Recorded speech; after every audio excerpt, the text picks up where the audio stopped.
Glória a Deus, glória a Deus, glória a Deus.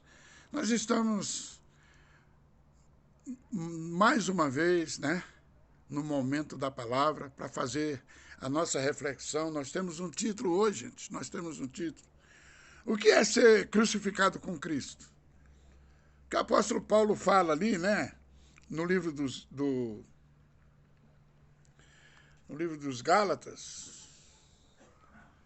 O apóstolo Paulo fala no livro dos Gálatas. Eu quero ler 2 versículos aqui, que diz assim, Gálatas 2, 19 e 20, diz: porque eu, mediante a própria lei, morri para a lei, a fim de viver para Deus. Estou crucificado com Cristo. Logo, já não sou eu quem vive, mas Cristo vive em mim. E esse viver que agora tenho na carne, vivo pela fé no Filho de Deus, que me amou e a si mesmo se entregou por mim. Glória a Deus, aleluia. Olha, quando eu leio isso aqui, eu fico de boca aberta. Como é gostoso o tratamento de Deus, o mover de Deus, o agir de Deus, a transformação que Deus faz nas nossas vidas, na vida do ser humano. Antes de nós entendermos assim, que o poder de Deus é maravilhoso, todo mundo sabe que Deus é superior, que Deus, todo mundo sabe. Mas vamos pegar um testemunho de uma pessoa mortal, porque Deus é imortal. Vamos pegar um testemunho de uma pessoa mortal capaz de passar pelo que você passa, pelo que eu passo, fazer o que você faz, fazer o que eu faço, fazer coisa certa, fazer coisa errada. E eu vou mais além. Uma pessoa que é bem pior do que você e que é bem pior do que eu.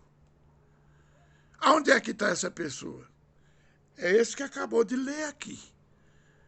Logicamente que não hoje, não depois que ele se converteu. Eu estou falando de um homem que pensava que conhecia Deus, pensava que estava agradando a Deus, pensava que estava obedecendo a Deus, porque ele sabia, ele tinha profecia a respeito dele que dizia que ele tinha chamado desde o ventre da sua mãe. E não era mentira. O problema é que a gente tem que saber interpretar as coisas de Deus para não passar os pés pelas mãos. Ele se envolveu tanto com as coisas aqui da terra, tanto ele se envolveu com as coisas terrenas, que ele não pôde visualizar o espiritual. Ele não tinha discernimento espiritual, o apóstolo Paulo. Mas na lei, o que estava escrito ali, as coisas que os seus líderes passavam, ele aprendia tudo. Gamaliel era um dos maiores professores teológicos da época e foi um dos que ele aprendeu mais aos pés de Gamaliel do que de qualquer outra pessoa. E ele se gabava disso. Ele fez, vamos dizer, doutorado, PhD, Paulo. Ele estudou a lei. Ele era rabino, diz a tradição que ele foi rabino. Para ser criado aos pés de Gamaliel tem que ter sido alguma coisa nesse sentido. Ou ele era o quê lá? Ele estava fazendo o quê na faculdade? E ele conhecia a lei como ninguém. Agora você vê umas palavras dessas de um homem que conhecia a lei, que fazia as coisas que a lei mandava, com tanto rigor, que estava perseguindo a Jesus, perseguindo aos cristãos, e logicamente que perseguia um servo de Deus é perseguir a Deus. Se alguém está perseguindo você e você é um servo de Deus, se alguém persegue você, minha irmã, e você é uma serva de Deus, não é a você que está perseguindo, é a Deus, é a Jesus. Olha o que Jesus disse quando se encontra quando Paulo tem aquele encontro. Saulo, Saulo, por que me persegues? Mas Saulo não sabia nem quem ele era, como é que ele estava perseguindo. Quem és tu, Senhor? Eu sou Jesus, a quem tu persegues. Dura coisa para ti é lutar contra os arguilhões.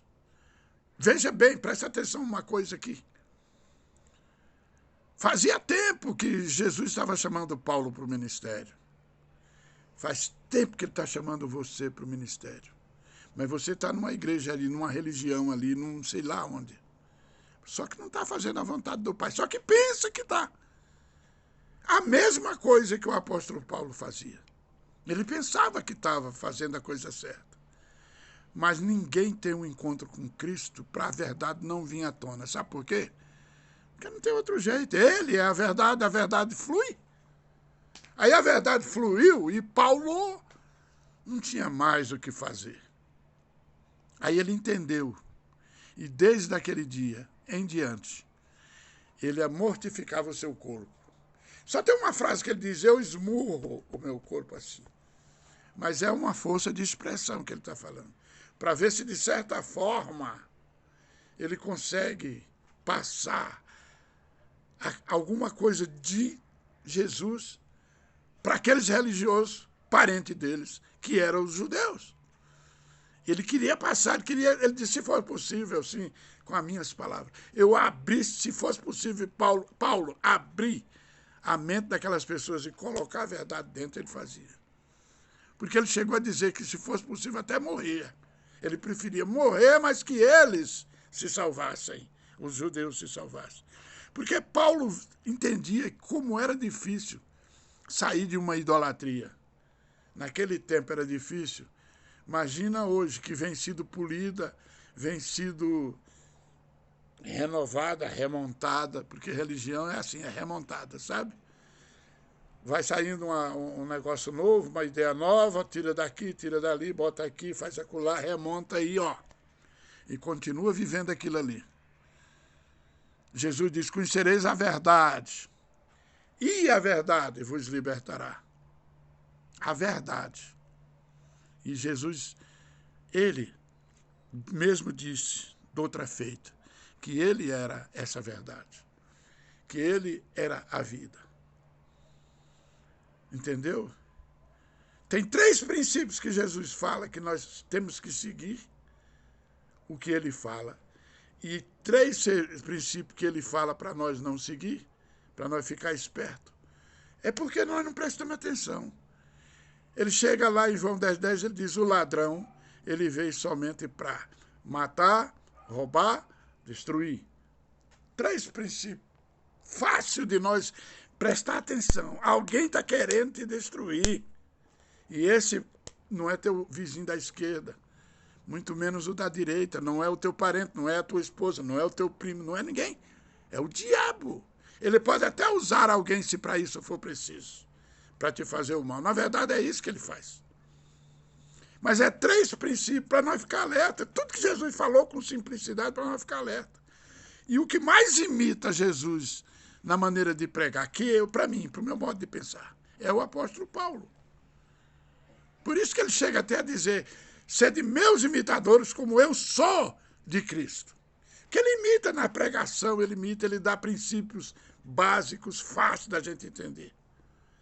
Jesus disse, eu vim para que tenham vida, e tenham vida com abundância. Primeiro ele veio, se ele não vem, nada acontecia. Segundo, ele te dá a vida, ele me deu a vida e ele te deu a vida. E terceiro, ele quer que nós abundemos nisso, tenha abundância nisso. Não é legal isso? Não é fácil a gente entender isso. Pois bem, o apóstolo Paulo, depois de ser tão contra as coisas de Deus, pensando que estava a favor, pensando que estava fazendo a obra de Deus, estava perseguindo Jesus. Quando ele conhece a verdade, ele muda tanto que ele diz assim, que ele vai, daí para frente, ele vai sendo crucificado. Olha o que é, ó.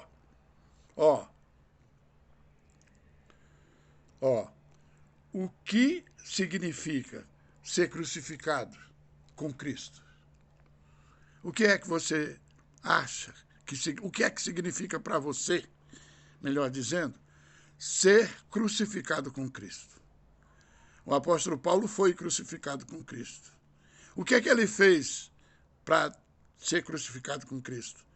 ele arrumou um chicote, um rei, como faz lá no Nordeste, encheu ali de lâminas, giletes e um monte de osso e fez um azarogue que nem os judeus faziam para as 40 chibatadas, e ficou assim se batendo nas costas para tirar sucos de sangue, fazia suco nas costas, lá no Nordeste faz isso, na Semana Santa, e chamam isso de penitentes.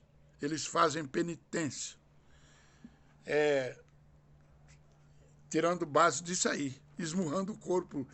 Paulo diz, eu me esmurro, mas é numa força de expressão diferente. Eu faço qualquer coisa para poder vocês. Isso ele falando para a classe dos judeus. Ele não está falando para os gentios, mas ele está falando para os judeus. Porque eu dou a minha vida, que vocês conhecem Deus, vocês têm Deus, porque eu sei disso, porque eu também sou judeu. Eu sei disso porque eu também vivi que nem vocês, perseguindo. Mas vocês não têm com entendimento, é o que Paulo fala. E hoje está cheio de pessoas dessa maneira, gente.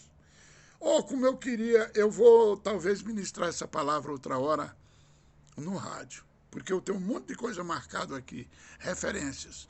Eu posso falar, mas vou falar totalmente diferente. Eu tenho certeza que não vai sair essas palavras.